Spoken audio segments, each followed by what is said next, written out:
Hello, you're on Vig's Classic Literature channel. Please like and subscribe, and leave any comments in the comments below, any analysis or anything. You're going to be listening to Chapter 20 of The Wonderful Wizard of Oz by L. Frank Baum. The Wonderful Wizard of Oz by L. Frank Baum. Read by Jason Pomerantz. Chapter 20, The Dainty China Country.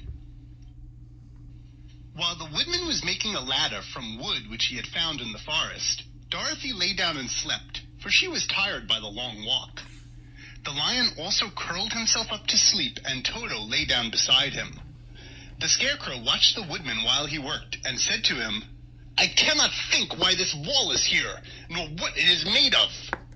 "Rest your brains, and do not worry about the wall," replied the woodman. "When we have climbed over it, we shall know what is on the other side."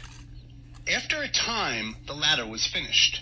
It looked clumsy, but the Tin Woodman was sure it was strong and would answer their purpose.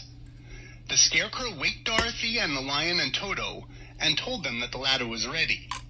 The Scarecrow climbed up the ladder first, but he was so awkward that Dorothy had to follow close behind and keep him from falling off. When he got his head over the top of the wall, the Scarecrow said, "Oh my!" "Go on," exclaimed Dorothy. So the Scarecrow climbed further up and sat down on the top of the wall, and Dorothy put her head over and cried, "Oh my!" just as the Scarecrow had done. Then Toto came up and immediately began to bark, but Dorothy made him be still. The Lion climbed the ladder next, and the Tin Woodman came last, and both of them cried, "Oh my!" as soon as they looked over the wall. When they were all sitting in a row on the top of the wall, they looked down and saw a strange sight. Before them was a great stretch of country, having a floor as smooth and shining and white as the bottom of a big platter. Scattered around were many houses made entirely of china and painted in the brightest colors. These houses were quite small, the biggest of them reaching only as high as Dorothy's waist. There were also pretty little barns with china fences around them, and many cows and sheep and horses and pigs and chickens, all made of china, was standing about in groups. But the strangest of all were the people who lived in this queer country. There were milkmaids and shepherdesses with bright-colored bodices and golden spots all over their gowns, and princesses with most gorgeous frocks of silver and gold and purple, and shepherds dressed in knee breeches with pink and yellow and blue stripes down them, and golden buckles on their shoes, and princes with jeweled crowns upon their heads, wearing ermine robes and satin doublets, and funny clowns in ruffled gowns with round red spots upon their cheeks and tall pointed caps. And strangest of all, these people were all made of china, even to their clothes, and were so small that the tallest of them was no higher than Dorothy's knee. No one did so much as look at the travelers at first, except one little purple china dog with an extra-large head, which came to the wall and barked at them in a teeny voice, afterward running away again. "How shall we get down?" asked Dorothy. They found the ladder so heavy they could not pull it up, so the Scarecrow fell off the wall and the others jumped down upon him so that the hard floor would not hurt their feet. Of course they took pains not to light on his head and get the pins in their feet. When all were safely down, they picked up the Scarecrow, whose body was quite flattened out, and patted his straw into shape again. "We must cross this strange place in order to get to the other side," said Dorothy, "for it would be unwise of us to go any other way except due south." They began walking through the country of the China people, and the first thing they came to was a China milkmaid milking a China cow. As they drew near, the cow suddenly gave a kick and kicked over the stool, the pail, and even the milkmaid herself, all falling on the china ground with a great clatter. Dorothy was shocked to see that the cow had broken her leg short off, and that the pail was lying in several small pieces, while the poor milkmaid had a nick in her left elbow. "There!" cried the milkmaid angrily. "See what you have done! My cow has broken her leg, and I must take her to the mender's shop and have it glued on again. What do you mean by coming here and frightening my cow?" "I am very sorry," returned Dorothy. "Please forgive us." But the pretty milkmaid was much too vexed to make any answer. She picked up the leg sulkily and led her cow away, the poor animal limping on 3 legs.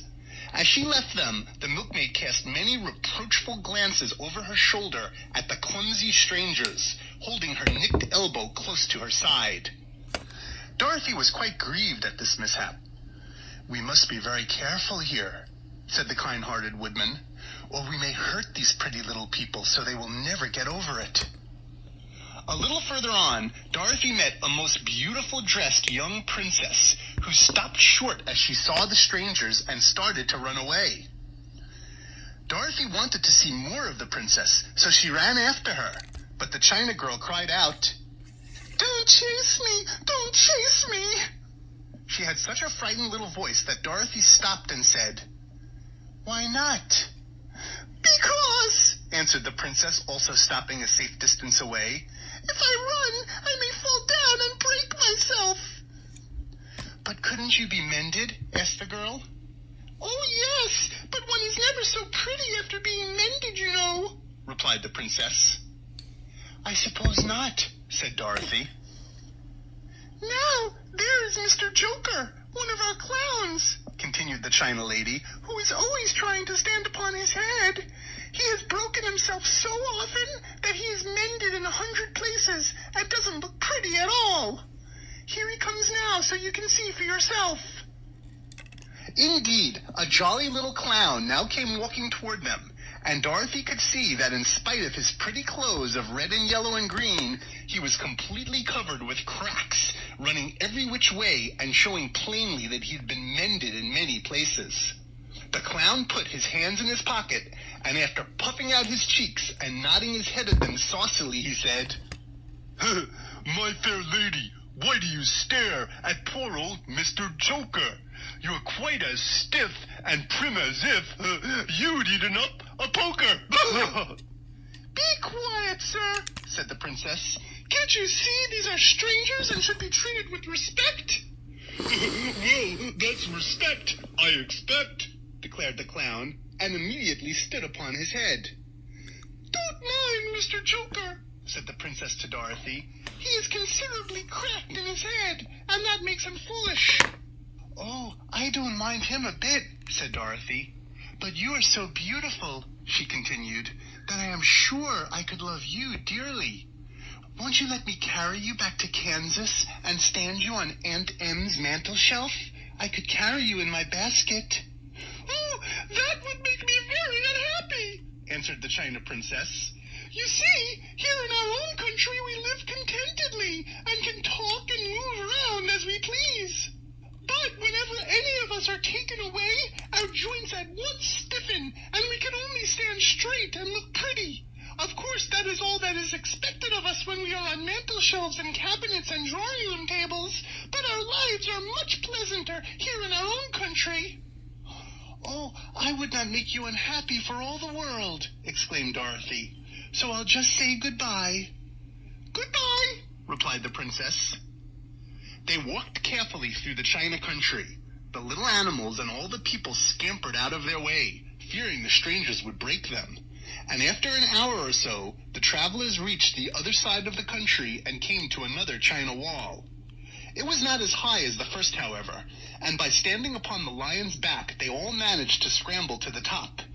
Then the lion gathered his legs under him and jumped on the wall. But just as he jumped, he upset a China church with his tail and smashed it all to pieces. "That was too bad," said Dorothy. "But really, I think we were lucky in not doing these little people more harm than breaking a cow's leg in a church. They are all so brittle." "They are indeed," said the Scarecrow. "And I am thankful I am made of straw and cannot be easily damaged. There are worse things in the world than being a scarecrow."